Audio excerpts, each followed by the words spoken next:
My name's Alaina. I go by Lainey Lou for a couple reasons. My dad always called me Lainey Lou growing up. And as I was learning music, as I was kind of establishing my identity and understanding that music is probably going to be a pretty significant part of my life, I would come home from my piano lessons and that was my name. Dad would call me Lainey Lou. The other reason is, who wants to go to a show where Alaina Bechard is singing? That doesn't really roll off the tongue, you know? Like, we're going to a Lainey Lou show, come on, it's a little different. But surely do stray to the grave.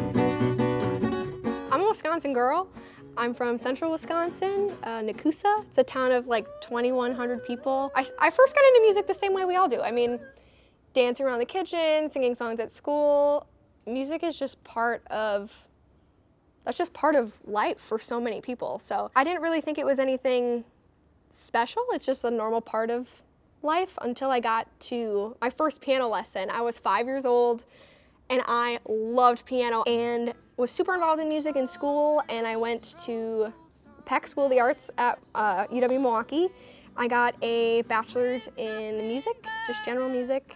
I studied primarily voice, but I also played guitar there, I played piano there.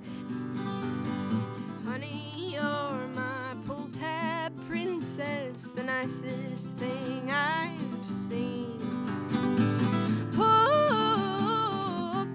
princess, give me your hand. I think one of the hardest questions for a musician to answer is, how would you describe your sound?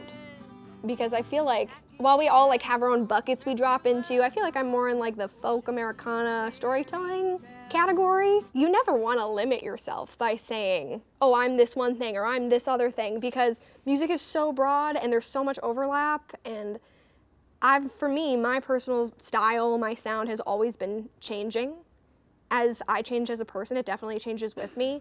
You know, I don't just listen to the type of music that I play, I also I like classical music, I like to listen to jazz, so I think my style definitely changes as I'm influenced by things that I consume or experiences I have or people that I surround myself with. When chips are down, you're my lucky seven. What stands out to me about the Milwaukee music scene the most is probably just the fact that everyone's there to support each other. It's a pretty small scene. It's big and it's small. It's small in the sense that everyone knows each other and everyone's friends. You walk into a show or you go to play a gig and there's someone there ready to hug you, or if you forgot something, someone's there to let you borrow something too. So it's cool. Everyone's super supportive and I don't know, we're all buds. Kissing Kate Marlowe has lips that drip honey. I hope my music just helps people have a good time.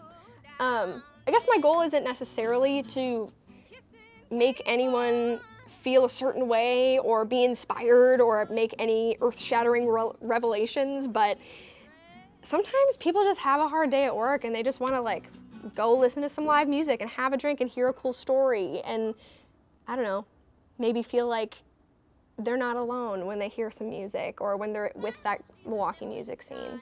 She'll make your grown men cry. I think I'm really passionate about communicating with people, hearing their stories, telling stories of my own, whether they're significant or not. Even just, how was your day?